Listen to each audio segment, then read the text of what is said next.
Well, hello and welcome to another episode of A View from the Top. I'm Adrian Cropley. A View from the Top is a regular podcast from the Centre for Strategic Communication Excellence, where I interview some of the world's leading communication professionals as we explore their career journey. And today I am really thrilled to be talking with Jim Shaffer, who is an IABC fellow in the USA. And he really is truly a global expert in leadership communication, certainly in my books.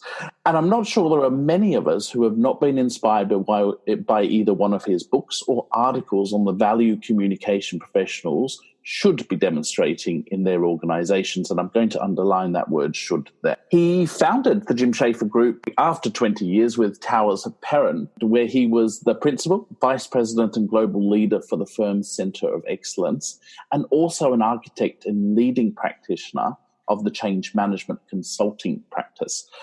So now it's 18 years plus, I think, within your business. Jim, welcome to the call today. It's great to have you. Thank you, Adrian. I feel honored to have this opportunity to be with you and to all your friends and colleagues out there. Well, it's great to be able to connect and have a chat about your career. And I was trying very hard not to date you too much with how many years in practice and business. But, you know, I'm going to take you back because I believe we all stay very young at heart when we're working in this wonderful field of communication. To start with a quote, and then I'm going to come back to this a little bit later on. And one of the things that I picked up off your profile was really that your company now helps businesses make money or save money. And I'm going to put that in the minds of everybody that's listening today, because we're going to come back to that. But where did this all start for you? What got you into communication in the first place? Well, I kind of surprised myself about that when I went to Kansas State University in Manhattan, Kansas, and decided, because I had some interest in political science and poli science, that I would major in that, but I also consider myself a good writer of paragraphs and sentences. So I also I doubled up with a major in journalism. It was at a really interesting time. It was in the 60s, and there was a lot of activity going on at that time, the political activity, and we had Kansas State, the Landon lectures. Alf Landon was a candidate many years ago. And so we would bring in people to come talk to the students at Kansas. I had an opportunity because I was the political writer also for the student newspaper. I had an opportunity at a very young age, freshman in college, to meet with and spend some time with Ronald Reagan, the former president, George Romney, who wanted to be president, Nelson Rockefeller, General Westmoreland, and Robert Kennedy, the late Robert Kennedy. And so I had a chance to really spend some time with those people and interview them. In fact, when I was interviewing Senator Kennedy, at one point he stepped out of the receiving line and came over to me and shook my hand, and he said, "I need an hour with you." And I said, "Well, Senator, I needed an hour with you too."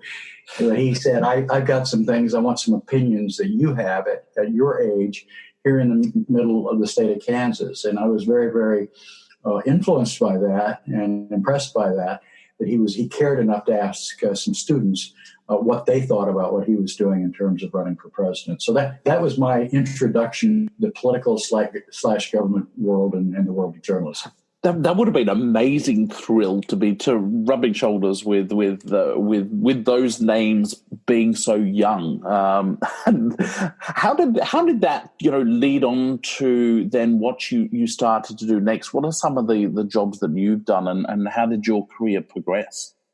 Well, when I was about a junior college, they asked me if I wanted to be the political editor of the student newspaper, which was the 6th largest daily in the state of Kansas. And I said, I don't know that I'm the right person. I didn't grow up in a political world, and I don't really pay that much attention to it.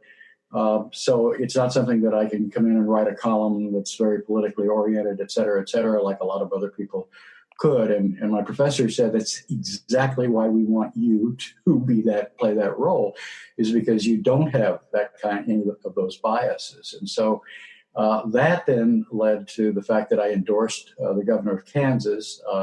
As a result of that, he hired me as his press secretary when I graduated from Kansas State. I was his press secretary and sort of assistant speechwriter. The current press secretary moved over to more of a leadership role and took on the speechwriter responsibilities. But I was his press secretary. I was there with the news media twice a day and traveled with the news media and traveled with the governor. And so I learned an awful lot about the whole political issues there. When the governor decided not to run full term, he was the third and the first four-term governor in the history of the state. He decided to retire, and I decided to go to Chicago, where there was a tremendous opportunity to be the speechwriter to the president of the National Blue Shield, as in Blue Cross and Blue Shield organization. And so I was able to assume that role in Chicago.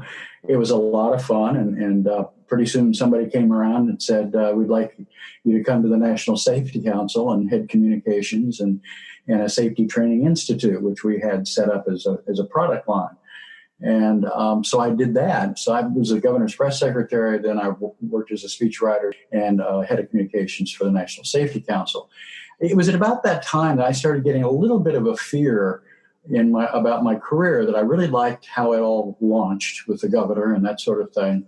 But at that point now, I still have not had an opportunity to try to make money. And all I was doing was in not-for-profit organizations and didn't have the kind of background to be able to run a bigger business. And so I immediately said, I better get out of this not-for-profit stuff if I also want to be able to assume a greater role in some profit-making organizations. And that's when I went to Towers Perrin. I was in the Chicago office. I was number 2 to the head of the communication practice there. And within about a year and a half, Towers Perrin asked me if I would be willing to go to Washington, D.C. and communication practice for Towers in Washington. And I did that, and it was a lot of fun. I really enjoyed it. I had a chance to do a lot more travel and to see in different kinds of people and that was a lot of fun. So I was leading the Center for Excellence in the area of change management. I started thinking that the communication thing was something that is at my core, but I really don't want to be the communication guy. What I really help organizations better, and so that's where we really got into the area of change. And was that a major turning point for you, Jim, when you go moving into that change area? What did that bring to your roles moving forward? Well, it meant I needed to learn some more. And I've done the various inventories and that sort of thing. And one of the things that I score very high in, and that is learning.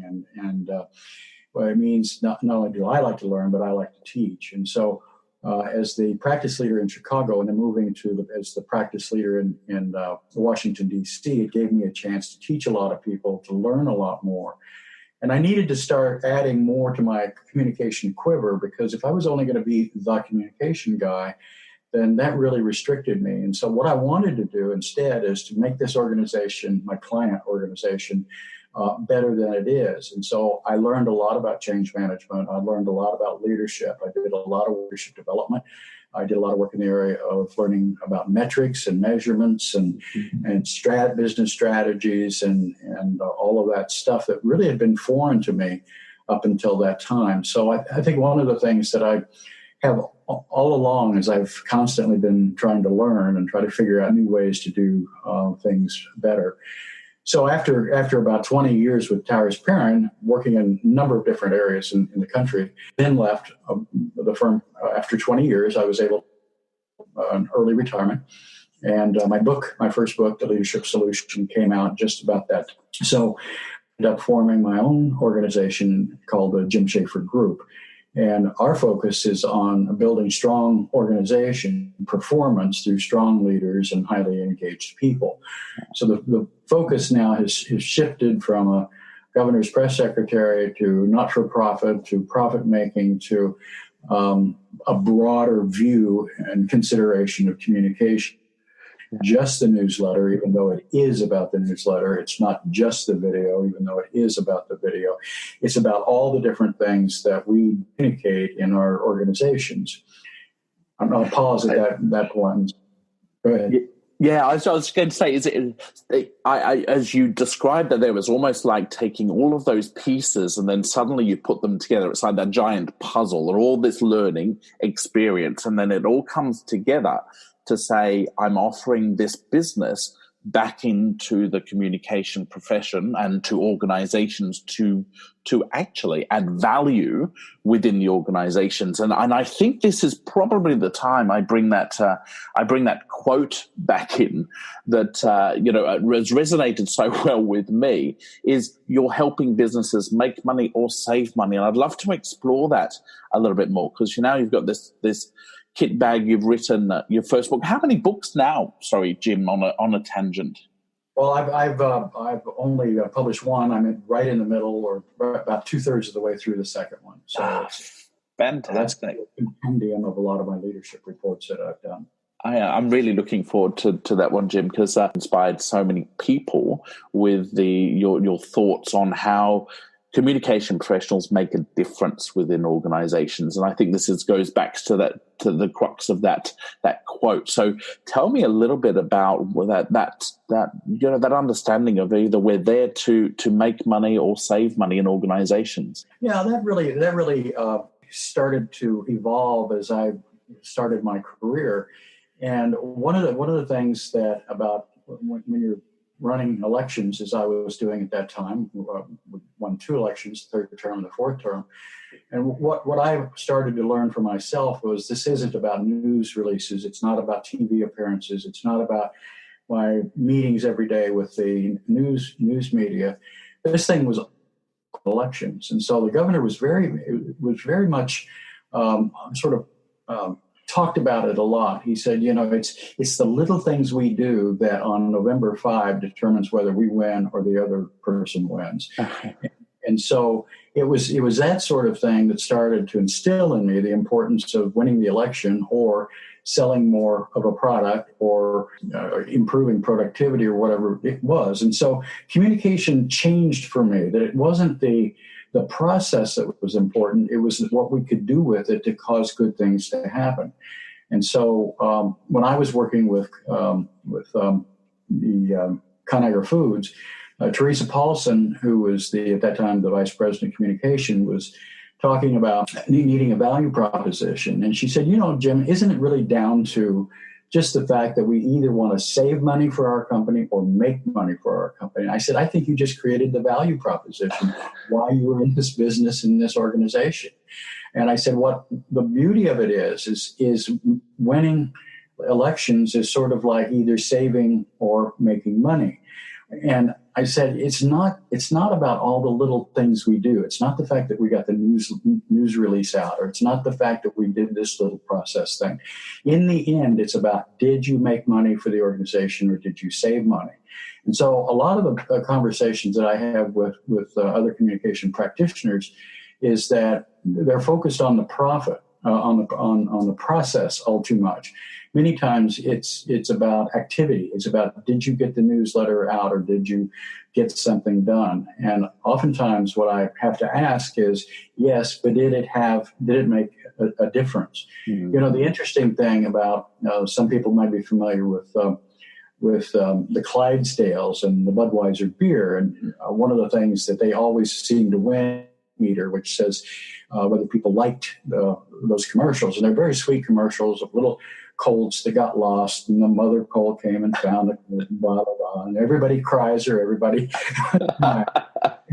And one of the things that I had a conversation with the person who headed up the Budweiser commercial operation when they were in St. Louis, they're now in Europe, he was telling me about those ads. He says, those ads only show for one night. And what we want are to get the nice feelings and the likes, and you get a lot of that. But the next day, everything that you see is made to sell beer. And so one of the other things that I could say to my clients is, I know you got that out. I know you got that done, but did you sell any beer? Yes. Knowing, did you create an end that was better than before, and was the end that you created greater than the cost of creating that gain? Many times our communication folks are more focused on spending money and the activity to get something done that may be a very good thing to get done, but did they sell any beer? Did they cause something to happen that generated return on investment? Fantastic, Jim. The and thinking about that, I mean, you've had a long and very, very successful career, and you work with, again, with some of the top organizations and make a true difference. Looking at some of those experiences, what are the things you would suggest to communication professionals? What is it that they really should be focusing on in their career and in the organizations that they work? What's some of the lessons you could share with them? Well, I think number one is that communication is not just about formal channels. Communication is about a lot of things. It's all the things that we say, and it's what leaders say, what leaders do, how they act, what questions they ask.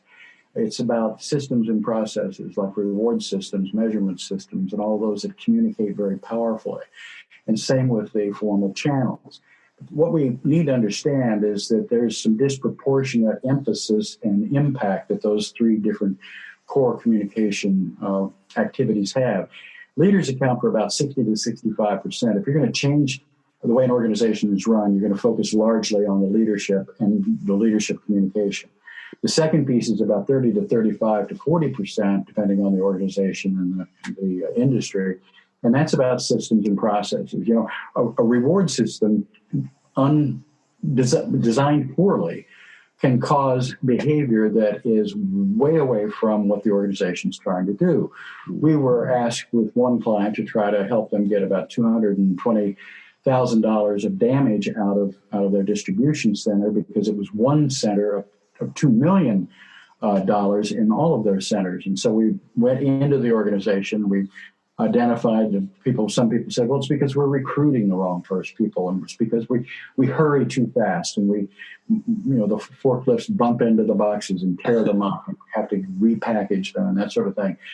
But there was something kind of amiss here, and so I asked the woman who headed the distribution center. This is in Lebanon, Indiana, in the States, and I said, how do people get paid here? What are the incentives at the top of the organization? And she went and got the mixture, that is the weightings, and she said it's 80% productivity, 10% safety, and 10% quality. And she looked at me and she said, I guess we're getting what we're paying for, aren't we? Meaning that we're pushing productivity, we're pushing people to load the trucks, do things quickly, and there was a lot of damage as a result of that. Mm. So things like a reward system, which many communication people may not even think about, was causing behavior in that organization to be amiss, and it was causing huge, huge costs.